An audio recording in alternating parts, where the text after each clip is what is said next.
Hey everyone, Ryan here with Ray's Latest. And today I kind of want to just give a brief overview of kind of what the bullpen is going to look like for 2026. Because with the departure of Pete Fairbanks, it's kind of just one of those things where we're kind of in unfamiliar territory from the recent kind of years. We've kind of always, I would say, we've kind of been an organization that's kind of always had a bona fide closer when you go from Pete Fairbanks, then you have Jose Alvarado in there, then you got Fernando Rodney years back.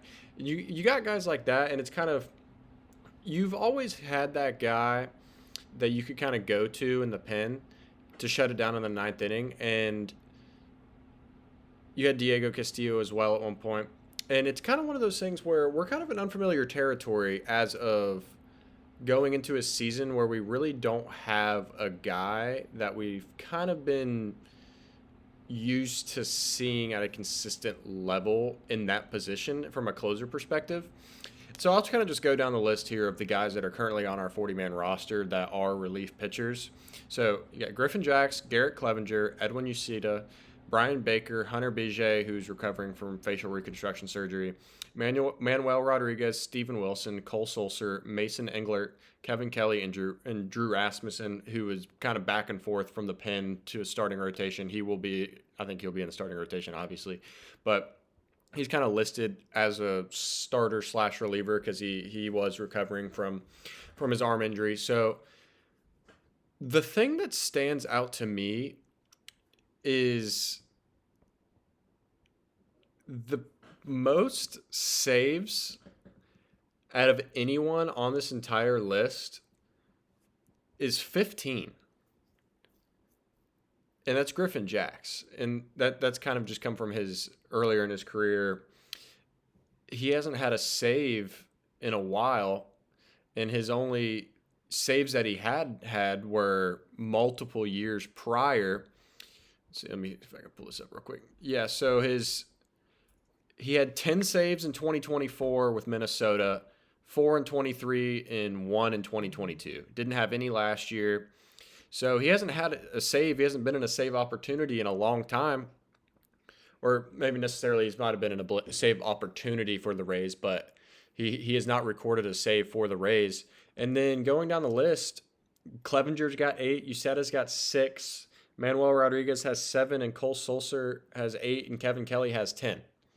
And so you see like these numbers of players that lack save numbers, and that necessarily is I mean, a major factor could have been if Griffin Drax was our closer last year, his save numbers would have been higher, obviously. So it's just they haven't been put in the right spot. And Kevin Kelly is another guy that kind of jumps out at me who's kind of been there kind of consistently, I would say, towards the back end of games. But he's also kind of a bridge guy. And when I say that is he's usually the guy that comes out and it's your starter. Say McClanahan went 5 2/3. You have Aaron Judge that you're taking out McClanahan as a lefty to face a righty. You got 2 outs in the inning.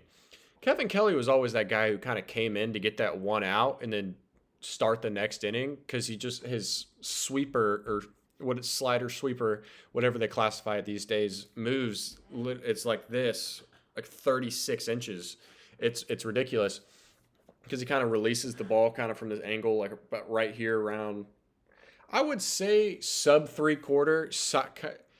I wouldn't say it's completely sidearm, but it is definitely kind of sub 3/4 area. So he has the stuff to dominate right-handed hitters, and from an ERA perspective, he has a career ERA is a 3.01 in 158 innings, which is really good. 139 strikeouts in those innings as well, with a 1.09 WHIP. So he's been consistent as a reliever, but I mean, it was also one of these things too, is where I was just so happened to run into a YouTube video I was watching the other day of all the walk-off homers in this past season from all Major League Baseball teams, and Kevin Kelly happened to give up 2 of them. So, and they were both on the first pitch of the ninth inning or 10th inning, whatever the inning was, extras, bottom of the ninth, whatever it was. It was the first pitch of the inning, and it was both of them were on him coming back out after sitting in the dugout. for another inning, whether he threw a third of an inning or one pitch the inning prior. He didn't start this inning fresh straight out of the pen. He went into the dugout, sat down.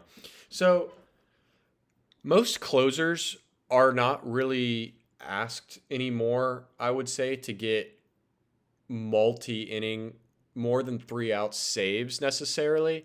And sometimes you can see a guy, and if it's a postseason game or something like that, you would bring Fairbanks in to get the last 2 outs of the eighth inning in kind of clutch situation, and then you roll him back out there for the ninth. So you see stuff like that.